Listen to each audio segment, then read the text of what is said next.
안녕하세요, 2학년 여러분. 이번 주 3차 시 수업을 진행하도록 하겠습니다. 이번 차시부터는 8단원의 소단원인, 두 번째 소단원인 비열과 열 팽창 부분인데요. 비열이 먼저 우리 교과서에 나와 있는데 선생님은 좀 순서를 바꿔서 열 팽창부터 진행을 하도록 하겠습니다. 열 팽창을 다른 말로 뭐라고 하냐면 온도에 따라 변하는 부피예요. 온도에 따라 부피가 고체도 변할 수 있고요. 액체에서도 이런 일이 일어날 수 있고요. 온도에 따라 변화가 될 수가 있고 기체도 마찬가지인데 여기서 많이 우리가 읊을 거는 고체와 액체 부분입니다. 그래서 고체, 액체에 대한 열팽창 진행하도록 하겠습니다. 물질에 따라 열팽창이 다름을 설명할 수 있다. 이것을 다시 재해석하면 열팽창도 우리 6단원에서 다른 물질과 비교할 수 있는 물질의 특성이 될 수가 있어요. 그 열을 받았을 때 부피가 변화되는 정도를 뜻합니다. 그러면 실질적인 내용 들어가도록 하겠습니다. 자, 우리 책에 나와 있는데 지금 음료수병하고 그 과자 봉지가 지금 대화를 나누고 있어요. 그리고 음료수병이 난 왜 가득 채워지지 않았을까? 너도 그래? 과자도 이제 가득 채워지지 않았다는 거죠. 음료수병에 음료수를 가득 채우지 않는 까닭은 무엇일까? 이 과자 부분은 기체가 온도가 올라가면 팽창한다, 또 부피가 늘어난다. 이 부분은 쉽게 우리가 알고 있잖아요. 그래서 이 열팽창 부분에서는 기체의 열팽창은 잘 언급이 안 돼요. 그러면 액체와 고체의 열팽창 부분인데 여기에서 음료수병에 대한 것들 한 번 더 생각을 해보세요. 왜 음료수병 또는 생수병을 가득 채우지 않았을까? 잘 생각을 해보시면 여러분들은 알 수 있습니다. 자, 다음 내용 넘어가도록 하겠습니다. 자, 다음 내용은 온도에 따라 액체의 부피는 어떻게 변할까? 금방 음료수병에 또 얘기를 했었는데 음료수도 액체잖아요.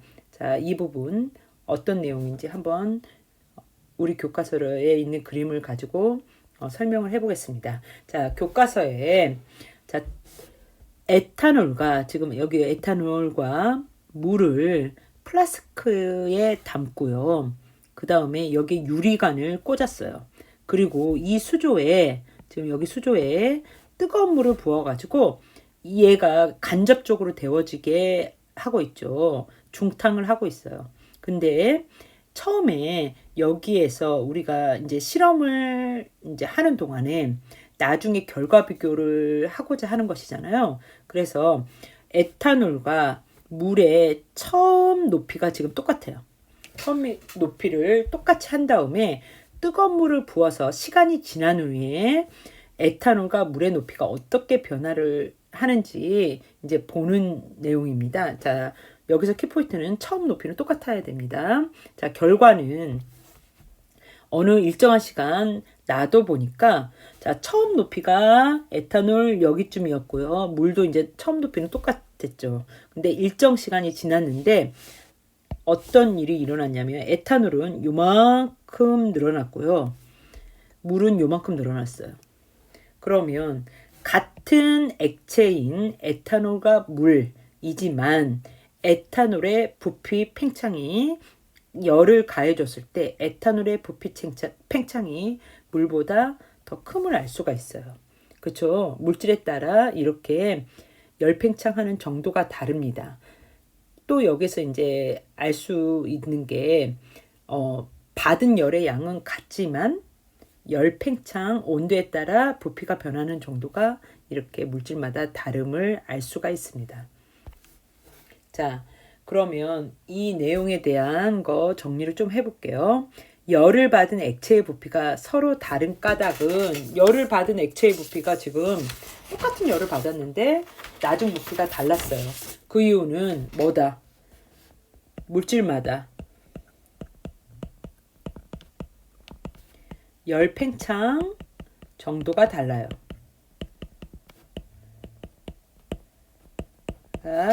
다르기 때문에 자, 열팽창이 수치화되어 있지는 않지만 물질마다 이 팽창되는 정도가 달라요. 그래서 얘가 또 물질의 특성이 될 수 있습니다.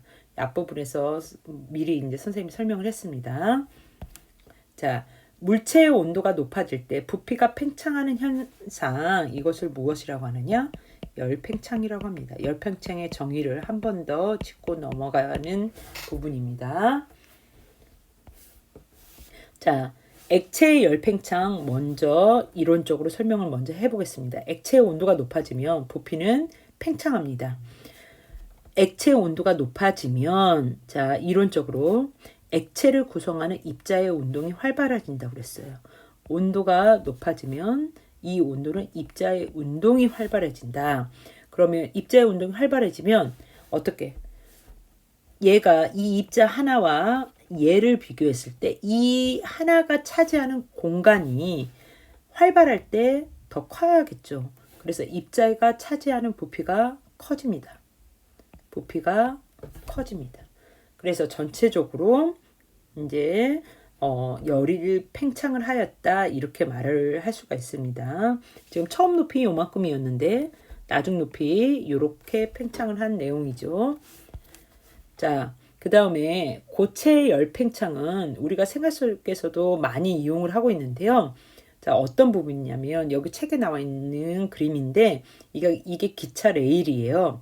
그래서 기차 레일을 보면 기차 레일 우리 이렇게 두 줄 이렇게 그리지만 실제로 이 부분을 부분적으로 보면 이렇게 틈새가 있어요. 이 틈새가 있지 않으면 정말 열차가 탈선을 할 수도 있고 대형 사고가 날 수도 있어요. 그래서 이 기차 레일을 잘 보면 이렇게 틈새가 있는데 실제로 유럽에서 이 기차 레일의 이 공간이 계산이 잘못되어서 여름에 여름과 겨울 온도 변화가 확실하잖아요. 그러면 우리가 열팽창을 한다고 했으니까 여름에 얘가 늘어나겠죠. 근데 이게 늘어나도 한쪽이 위쪽으로 올라오면 안 돼요. 근데 여기 지금 여름이 되면 이렇게 공간이 좁아질 뿐이죠. 근데 그 사고가 났을 때는 유럽에서 사고가 한번 났었는데 한쪽 레일이 얘를 올라탔어요. 그래서 이 아주 약간 올라탄 건데 그것으로 열차가 탈선 사고가 났었습니다. 그래서 100 몇십 명이 한꺼번에 사망을 하고 정말 큰 사고였어요. 고체의 이런 열팽창, 고체의 온도가 높아지면 부피가 팽창한다. 자, 이것도 이 입자로 설명을 먼저 해보겠습니다. 고체의 온도가 높아지면 고체를 구성하는 입자의 운동이 활발해져요. 그리고 이 입자의 운동이 활발하면 처음에 차지하는 부피보다 나중에 부피가 더 커집니다. 자, 이게 이제 고체의 열팽창인데 고체의 열팽창 부분은 실질적으로 우리가 이것뿐만 아니라 또 여러 군데가 있는데 이제 그 뒷부분에서 선생님이 설명을 할게요. 그러면 이 기차 레일 말고 자, 여름에는 길이가 늘어났다가 겨울에는 이렇게 수축하는 곳이 어느 쪽이 있을까 하면 여러분들이 선생님 설명하기 전에 한 번 더 설명을 해보고 이제 내용을 정리하면 더 좋겠습니다. 자, 고체 열팽창 부분을 다시 한번 설명을 하면 온도가 낮을 때는 이 기차 레일 이렇게 틈새가 이렇게 벌어져 있다가 온도가 이제 높아지는 여름이 되면 이렇게 틈새가 좁아집니다. 이제 그 이유는 자, 입자가 더 활발하게 운동하는 곳은 어디일까? 온도가 높을 때일까? 낮을 때일까? 온도가 당연히 여러 번 이제 했으니까 우리가 온도가 높을 때 입자가 활발하죠. 자, 높을 때 입자 운동이 활발해요. 자, 이 활발하다는 말은 어떻게 차지하는 부피가 커진다는 말이에요. 그래서 열팽창을 단계적으로 이제 설명을 하면 이런 내용이 되겠습니다. 고체 열팽창 그리 어렵지는 않으니까 선생님 여기까지만 이제 설명을 하고요. 자, 생활에 사용되는 열팽창에 대해서 좀 이제 설명을 할게요. 지금 이것은 물이 새지 않는 나무통 만들기 또는 이게 이제 만화나 이런 데서 보면 포도주를 보관하는 나무통이에요. 근데 이 나무통은 이렇게 여기를 보면 이게 틈새가 있어요. 이런 틈새로 여기에 액체를 담는다면 여기 이 틈새로 액체가 빠져나올 수 있잖아요. 근데 빠져나오면 액체를 담고자 하는 목적을 이룰 수가 없으니까 자 어떻게 하느냐 여기 부분에 금속 태를 둘러요. 여기도 있고 여기도 있고 지금 이렇게 사진으로 보면 금속 태가 있는데 이 금속 태에 열팽창을 이용하는 것입니다. 그래서 어떻게 하느냐 금속 태에 열을 가해서 열팽창을 시켜요. 먼저 팽창을 시킨 다음에 자 나무통에 끼웁니다.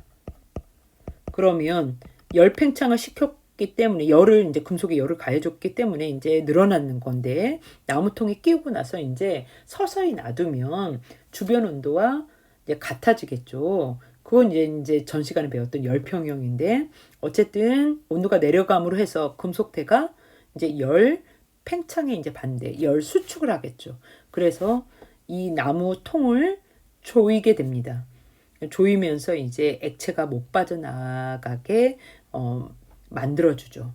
그래서 이 금속태에 이렇게 나무통 만들기가 열팽창을 이용한다는 거 알고 계시면 되고요. 우리 처음에 이제 수업 들어갈 때 교과서에서 뭘 얘기를 했었냐면 음료수병에 음료수를 가득 채우지 않는 이유가 있다고 그랬어요. 지금 이게 겨울철에 있으면 괜찮은데 여름철이 됐다. 가득 채웠는데 그럼 여름철에는 이 액체의 입자의 운동이 활발해지면서 부피가 커질 수가 있어요. 그러면 얘가 이제 부풀어 오른다거나 아니면 터질 수가 있어요. 그래서 그걸 방지하고자 음료수병과 물, 생수는 가득 채우지 않습니다. 그리고 여러분들이 이건 열팽창하고는 약간 다른 개념인데요.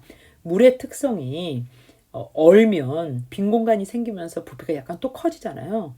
그러면서 생수병이나 이런 게 밑이 볼록하게 얼는 것을 이제 경험을 해봤을 건데 약간 이건 열팽창하고는 달라요. 그렇지만 일반적인 내용으로 열팽창의 내용으로 다시 한번 설명을 하자면 여름철에 액체가 열팽창해서 넘칠 수가 있어요. 넘치다 보면 이제 공간이 없기 때문에 터질 수가 있어요. 그래서 그걸 막고자 음료수병은 가득 채우지 않습니다.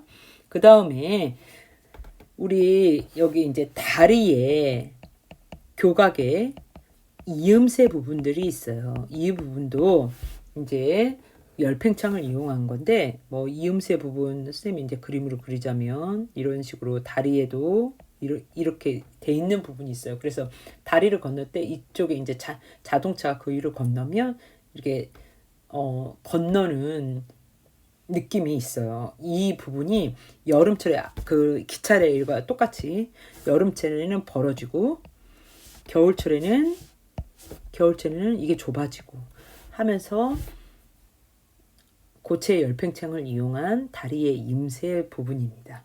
또 하나는 이 부분은 이제 좀 중요한데 바이메탈이라는 부분이 있어요. 근데 바이메탈은 지금 설명하기가 약간 그래서 여러분들이 등교하고 나서 이제 시험 공부도 하면서 뭐 이럴 때 선생님이 그 원리를 한 번 더 설명을 하고 어디에 이용되는지 설명을 하겠습니다.